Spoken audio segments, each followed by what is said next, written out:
Hello and welcome to the Australian Ghost Whisperer. I am James Jennings, joined once again by Caterina Ligato. Hello, James. Hello, everyone. Yeah, hi. How are you doing today? I'm doing really well, thank you. Excellent news.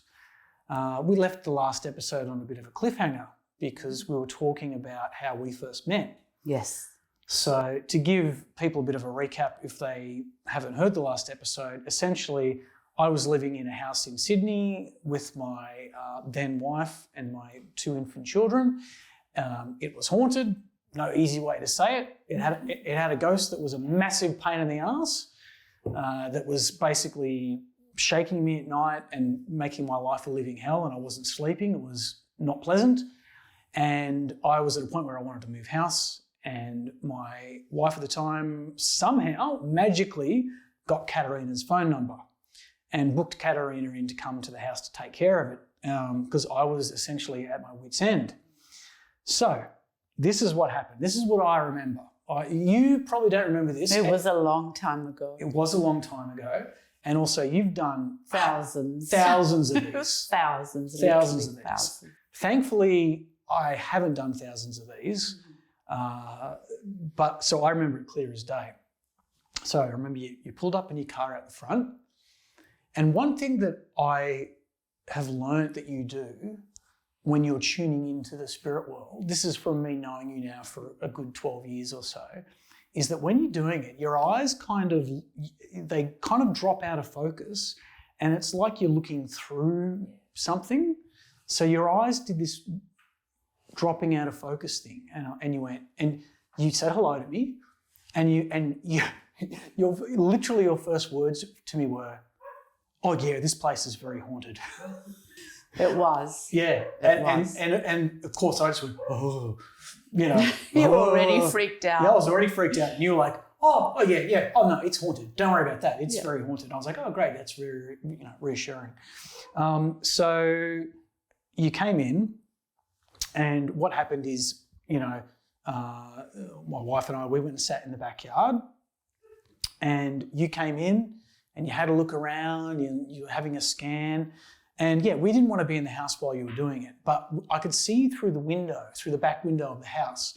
And you had like one of, like Catholic priests have those big incense burners. Incense burner. I was burning frankincense before I start. Right. I love to burn the frankincense. Yeah, right. It's just I just love frankincense. It's so purifying.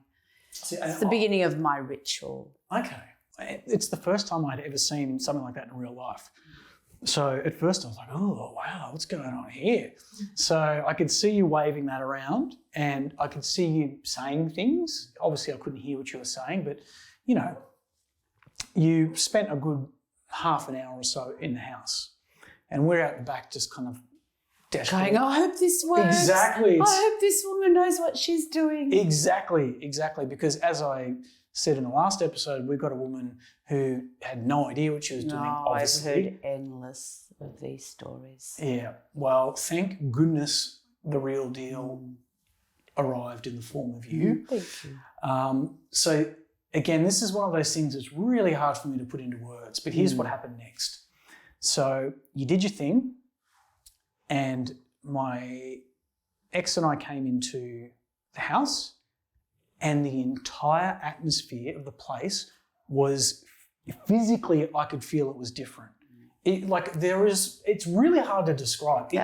It was clean. It was clean. And empty. And fresh. It was fresh. And what I remember is I could not stop smiling. And my ex as well. We both would just had these idiot grins on our face like, what did you do? Oh my God. What? We were both in disbelief and the way that I've described it to people since then, it's like you pumped the entire house full of some kind of happy gas. Because they're bringing God's light. God's happy gas. Yeah, it is. Pure love. It felt happier. It felt lighter. It was completely transformed. And again, it's hard to put into words something that you don't have a frame of reference for. So there's not something I can go, oh, it's a bit like this. There was nothing I'd experienced like it ever before. Yeah. So instantly you blew my mind in that instant. I was just like, I don't know what this woman's done, but she has transformed the feeling of this I did place. literally transform the energy. Yeah. Yes. So nothing happened ever again. No. So I went from being terrorized by the spirit in that house every single night. It was on a campaign to piss me off. Yeah, they wanted you to leave. It wanted me to leave. It was claiming that home as their own. Yeah. Well, it almost worked because if that with you didn't work, we were going to move. Or at least I was like, heard that many times before too. Right. They call me and I'm like the last resort, and it's like, if you don't work, we're going to sell, we're going to run, we're going to move. But yes, it works. Yeah, well, you're damn straight it works. So it never happened again, and it was mind blowing. So from that moment, I was just like, who is this woman? And what was cool is like we were having a bit of a chat, and I told you that I was a writer, and you were like, I think I was studying screenwriting at the time, and you were like, I've always wanted to I've got so many great stories. I wanted to turn into a TV show or a movie or whatever. And instantly I was like, I'll write it.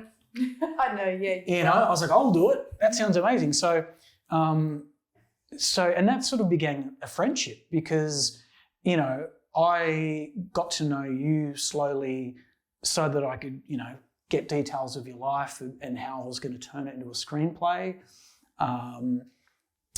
But I also just sort of came to you for things like healings. And healings is another topic entirely that we'll discuss. We'll dedicate a good chunk of time to that, if not in this episode, then in the future. Look, I could honestly go off on so many tangents now about how my life has changed since I've gotten to know you. I might save that for another time because I want to stay on track. And what this episode is essentially about are haunted houses. And what you did when we met was I lived in a haunted house and you cleared it and it was gone. So I want to ask you about, when did you start clearing haunted houses? Like how did this become a thing that you do? My training came directly from spirit, from my guides. They took me on many journeys to understand the many levels and many different levels of the spirit world. And through that, they would take me on journeys and show me like the lower dimensions as someone who's not very spiritually evolved through their physical life is obviously going to go into a dimension or a realm where they're going to feel comfortable. You couldn't put someone like that straight into a really high dimension because they wouldn't be able to maintain that higher vibration. So I obviously spent many, many years before I actually ventured out to do the house clearings. And there was such a demand for it because by that stage, I was doing so many readings and healings for people, and this was always an issue where people had stuff going on in their homes that they just could not kind of get rid of. So Spirit taught me how to, first of all, contain the energy within a home, because like your own home, you thought there was one person in there, one spirit. Often in homes, there are many spirits. There are many, there can be up to 10, 20, 30 even. Spirits, lost souls within an environment, some human and some non-human. Wow. So the most important thing that Spirit taught me was how to maintain and contain an environment so that it doesn't get out of control. Right. If I lose control of that environment and obviously Spirit are sensing me coming in that I'm about to do something to them, they start to freak out. So I need to contain and I need to be able to hold tight the energy around that home so that what's there can't run off, basically. Actually, you know what? I now remember when you came to my place, one of the things that you said to me as you arrived, you said to me, they knew that they always know. Yeah, yes, you said they know that I'm coming. They feel it. Yeah. Often, you know, sometimes my GPS would take me the other way and I'd know that was them trying to divert me. So Spirit taught me how to contain. So that's the thing. When I'm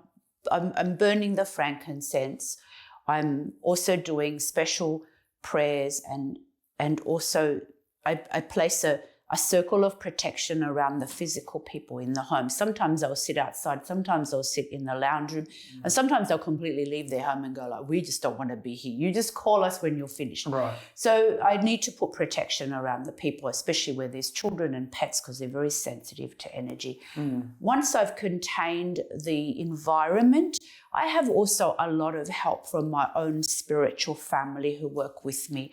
So what happens then is that what I actually do is bring the spirit realms and the physical realm together as one energy, if you can imagine.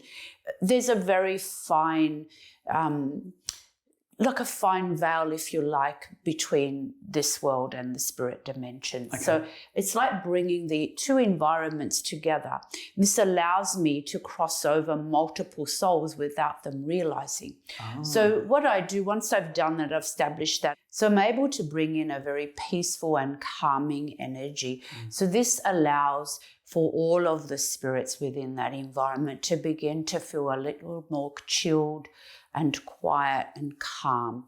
And what often happens is that many of those lost souls will have family members on the other side that will come in and make contact with them so they don't feel so scared and alone. So sometimes they need to go to an individual spirit and say, look up, you'll see your mom or your sister or your father, whoever's presenting to help them to cross over.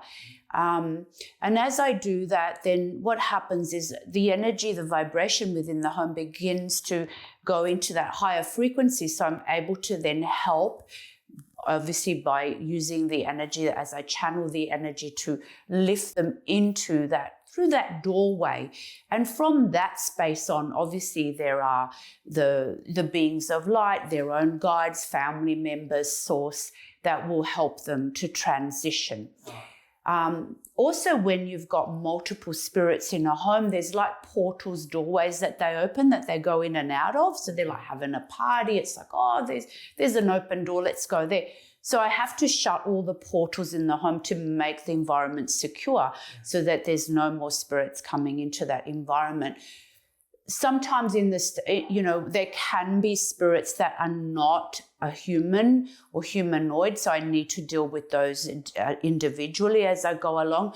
So the thing is, I have to maintain a high vibration and work quickly so that I don't get worn out and tired. That was one thing that my guides were very, very, made this very important to me, to know that I needed to maintain that higher vibration constantly. Okay. Because if I started to get tired or my vibration dropped, then I could get stuck and be in trouble. They could begin to challenge me. Right. So I really needed to always make sure that I maintain myself in a state where I'm always of a higher vibration and not becoming tired or worn down.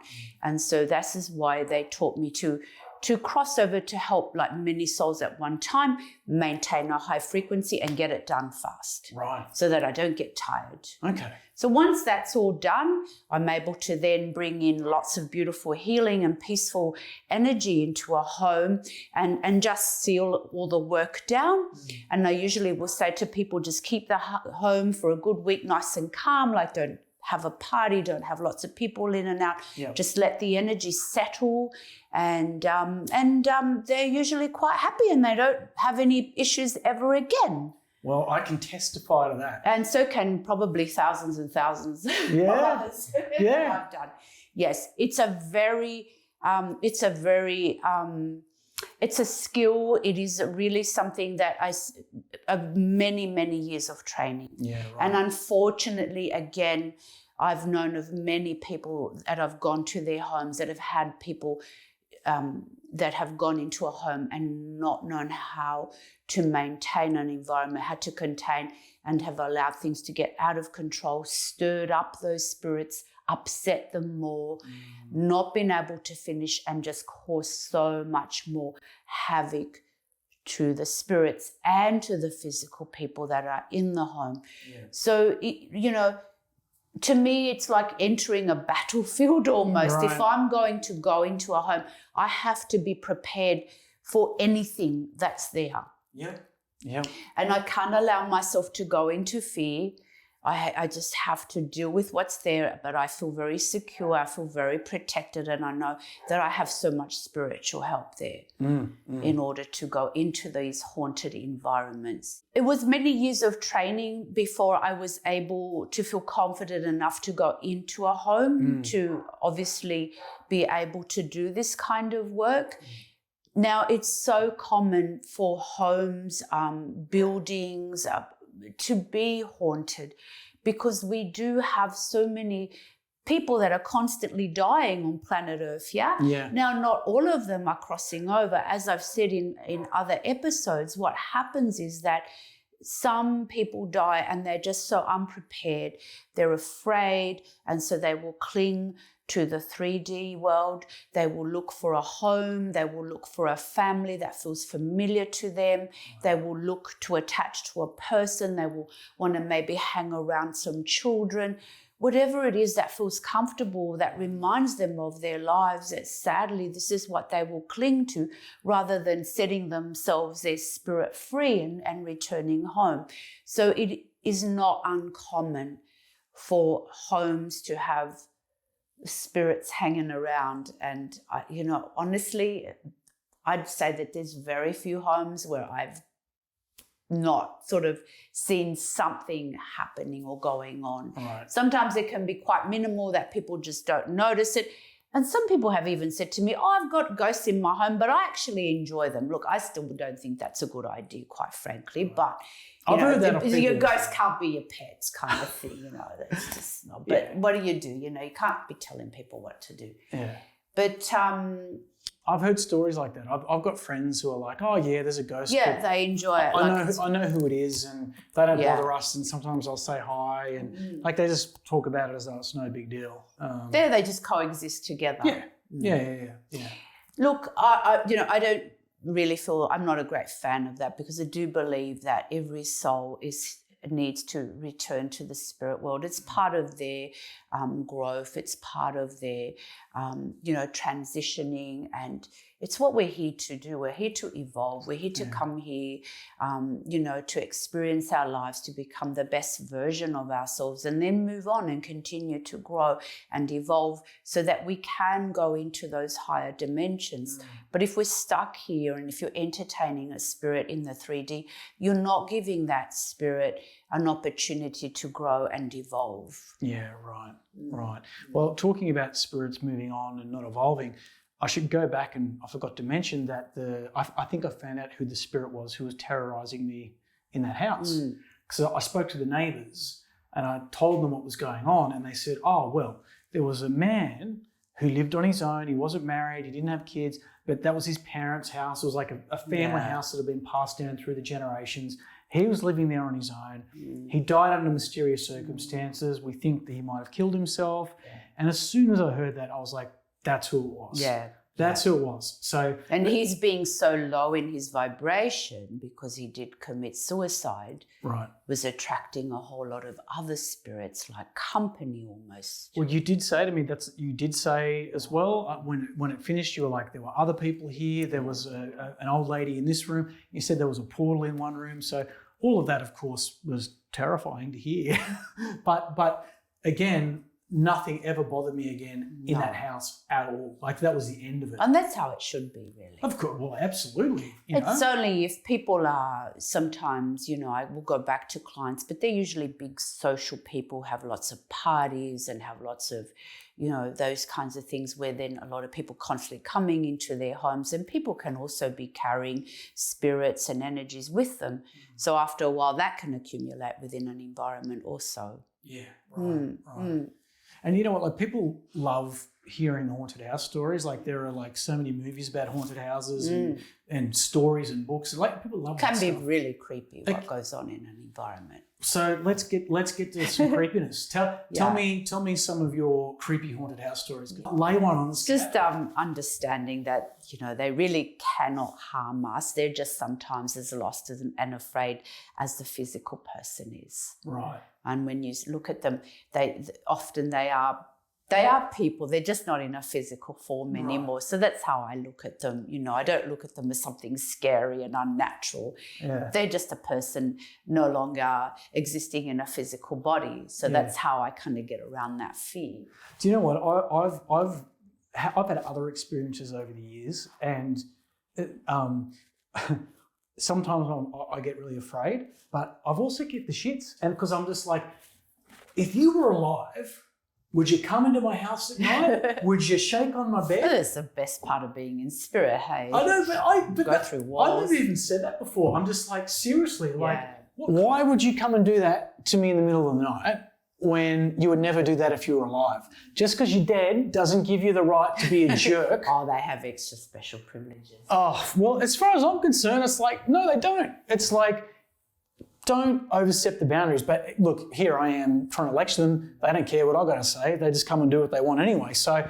And you have to understand that spirits take a lot of their personality goes with them. So if they were, say, horrible people in physical, then they will be still horrible people in spirit. They have to go through that journey to obviously heal and change that behavior. Right. So they will often have their personality traits very strongly attached to them when they are stuck in the 3D realms. So essentially, as in real life, you can have people who are nice people. Yeah. You can have people who are complete assholes. Yeah, absolutely. I've had spirits just yell at me and swear at me. In fact, one day I was in a home in Balmain many years ago, and this was quite a haunted home also, and there was this terrible spirit, this terrible evil man, and he was hiding inside. There was this solid wooden wardrobe, and when I walked into this bedroom, I kind of could feel something was behind those doors of that wardrobe, and those doors just opened up like this. And he came out, and his hands, he wanted to choke me. He was so angry. It was like, this is my home, like, fuck off. This is my home. So I had to really contain my energy and my protection in order to kind of almost fight him off. Wow. Yeah. Wow. Yeah. That sounds pretty terrifying. It was some of them can be quite terrifying because some of them are so angry and they feel quite threatened by anyone that's coming in to obviously do anything like try and help them or cry. They don't understand that because they do not want to go to the spirit world. They want to stay here. This is my home. You can't make me change my mind. I'm not going anywhere. So I have had to kind of have those types of battles, if you like, with these types of spirits, because at the end of the day, sometimes I have to work with them to help them to understand that I'm not there as a threat, but liberating them from this 3D will actually help them, of course, and bring them peace and bring them, that healing that they need for themselves. So often this is where their family members are so handy because they can, like bring in maybe their mom or dad or sometimes even a pet. And then the smile on the face is like, oh, wow, yeah, then that feeling of love that's coming from the family member on the other side, it's almost like, a magnet that's like, oh, wow, I've missed you. That's my mom or my dad or my dog, my cat. And it makes it so easy. And the beautiful thing is once they've gone from this really angry person to this smile on their face and they're just so happy to go. Wow. And it's just a beautiful feeling. I feel that change inside of them, feel that their light, their soul lights up. Well, that's good. That's a happy ending, right? Yeah. And that's what it's about. Sometimes it can take quite a bit of time to get to that space, to take them from their very angry, piss off, I'm not going anywhere, to, oh my God, I feel the love and I'm off. Yeah.